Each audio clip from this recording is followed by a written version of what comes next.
Hi everyone, it's Matt here with another video. Today I'm not bringing you guys a guide for a specific champion, but rather for a specific lane. Today we're going to improve your gameplay in the mid lane. This is not a super advanced guide that will improve your gameplay when you're already in Platinum or Diamond. This is more for people that are ranked Bronze, Silver or maybe Gold in solo queue. First of all, we're going to talk about what makes the mid lane special. The first thing that makes the mid lane special is that it's positioned in the middle of the map. It's the easiest lane to gank, but also the lane that can easily gank top or bot lane itself. So in other words, you can expect a lot of ganks, but you can also gank other lanes yourself. Because of this roaming potential, mid laners can often carry a game pretty easy. The second thing that makes the mid lane special is that minions arrive faster in the mid lane, and you can also easily take the raid camps and maybe the wolves if you are pushed really hard. This means that you can get a lot of XP and farm. This brings us straight to the third thing that makes the mid lane special, the champions. The mid lane is mostly played by caster or assassin champions. These kind of champions greatly benefit from leveling up their skills.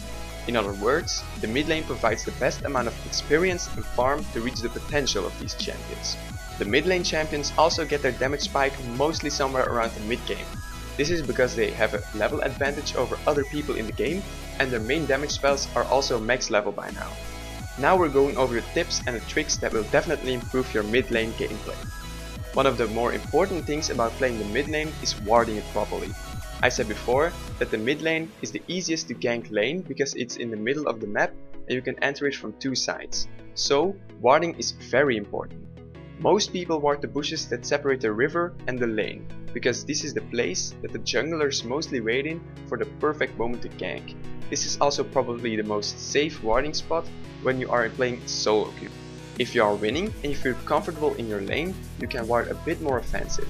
Directly warding the exits of the enemy jungle will also provide security, but don't rely on it entirely because there are still some dark spots that can be exploited by the jungler. Another important thing is lane control. Be sure to get as much farm as possible and try to get more experience than your opponent. Like I said before, the mid laners get their damage mostly from experience and farm. So if you get more experience and farm than your opponent, you're probably going to win your lane. A quick tip to ensure you get more farm and experience than your opponent is to quickly push the lane and take the raids afterwards. This will give you all the experience and gold of a full wave, but it will also deny your opponent some gold because he will most likely miss some of the creeps under the tower. The second reason why you take raids is to increase the gap that you made by pushing the minions under the enemy's tower.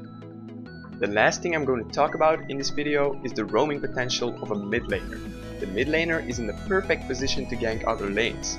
The mid laner is next to the top and the bottom lane, combined with the fact that the mid laner either has some sort of crowd control or a massive amount of burst makes them a force to be reckoned with. Try to gank after you have pushed your lane. Even better is if you have spotted your laning opponent recalling. Quickly pushing the lane and roaming to other lanes will give your enemy almost no time to react to your roaming. You also need to be careful when you're getting pushed to your own tower all the time. Your laning opponent also has this kind of roaming power, and to be honest, the only reason to really stop him from roaming is to let him regret his decision. You can do this by pushing down his tower as fast as possible, or at least get some free hits on it. You can also leave your own lane for a gank of your own, or to get other objectives like buffs if your jungler is in the area. I don't really recommend leaving your lane when you spot your opponent in other lanes because a tower won't respawn. A tower is permanent and a buff isn't.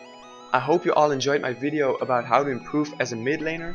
I say again that this wasn't intended for people that are already high ranked in solo queue, but more for new people or people that are struggling with the mid lane. I'll see you all later.